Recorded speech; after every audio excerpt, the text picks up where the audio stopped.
Salut à tous, c'est encore moi, Patrick Duval.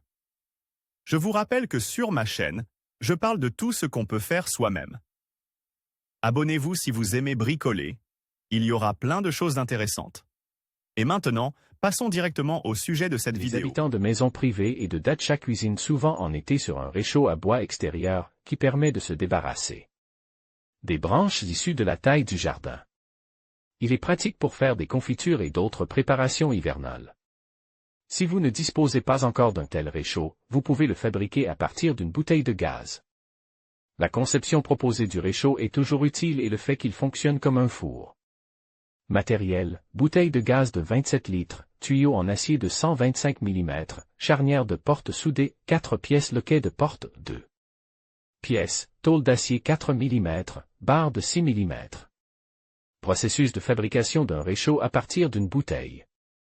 Pour un tel réchaud, une bouteille de 27 litres est la mieux adaptée. Nous dévissons son robinet d'arrêt et versons de l'eau sous la partie supérieure. Vous pouvez ensuite couper la poignée. Disque longue durée pour dacher sur AliExpress à prix réduit, http://ali.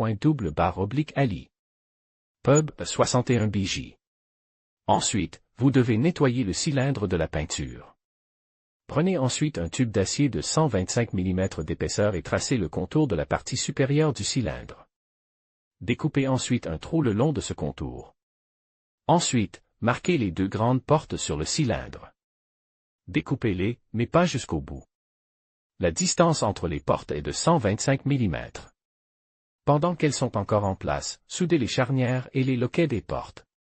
Vous pouvez ensuite couper les coins. De cette manière, les portes s'ouvriront parfaitement sans se déformer. Au bas du mur, entre les portes, une fenêtre de 125 x 125 mm est découpée. Nous soudons maintenant un tube sectionnel de 125 x 125 mm en tôle d'acier. En partant de l'extrémité, nous le coupons à angle droit par rapport au tube rond. Insérez le tube rond dans le cylindre. Nous l'assemblons sur le côte avec le tube profil. Dessinez un contour sur le joint et découpez une fenêtre. Ensuite, soudez-les ensemble. Il est également nécessaire de souder les tuyaux aux parois du cylindre. Électrode de soudage pour usage général sur AliExpress à prix réduit, http://ali. Pub 606J2H. Le tube rond est soude à la partie supérieure du cylindre avec une soudure solide. Les poignées précédemment coupées sont ensuite soudées à nouveau. Sur la porte du poêle, en haut, nous soudons des crochets à partir d'une barre courbée. Nous retournons le cylindre et découpons un trou dans sa partie inférieure pour le tuyau vertical place à l'intérieur.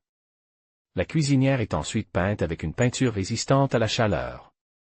Vous pouvez maintenant y mettre du bois et allumer le feu. Sur le dessus de la cuisinière, vous pouvez installer des casseroles et des poêles de presque toutes les tailles. En ouvrant les portes, on accède au four, où il est pratique de faire rôtir de la viande sur des brochettes.